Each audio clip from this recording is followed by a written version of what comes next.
À bord du gros camion, les matières recyclables ont déjà des places assignées.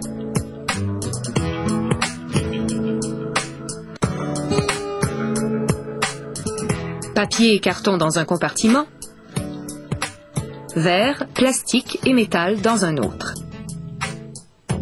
Au centre de tri, tous prendront des directions différentes.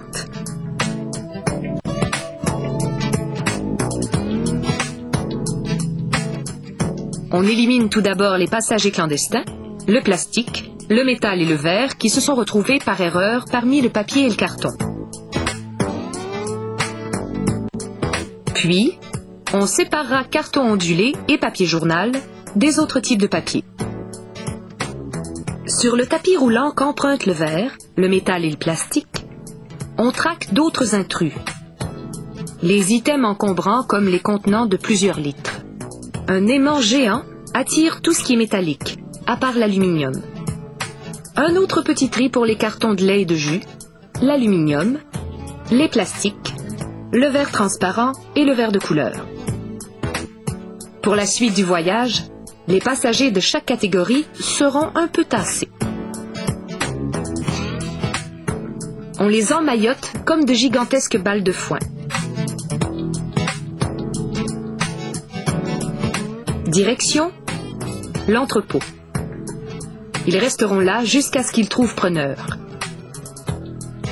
Et qu'est-ce qui les attend? Un autre tapis roulant. Pour se rendre à bon port, il faut passer au détecteur de métal.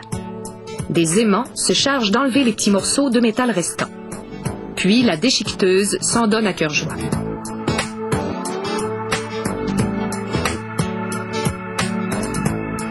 Elle n'a besoin que d'1 heure pour réduire 2 tonnes de plastique en tout petits morceaux.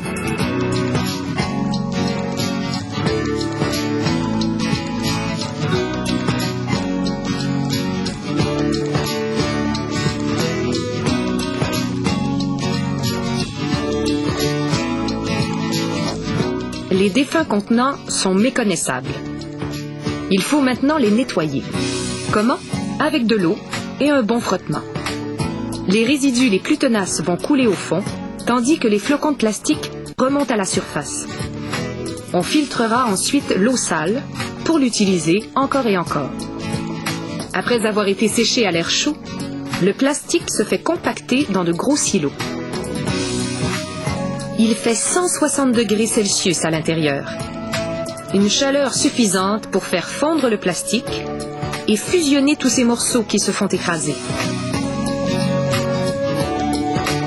Ils passeront ensuite à travers un bidon perforé. Lorsqu'ils en ressortent, ils ressemblent un peu à des macaronis.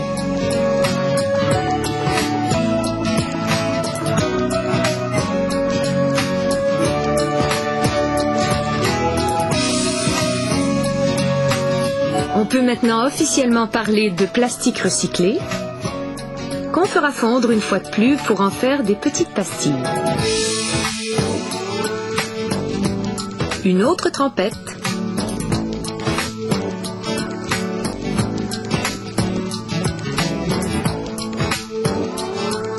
puis un dernier séchage. Des manufactures achèteront ces pastilles de plastique pour en faire différents produits.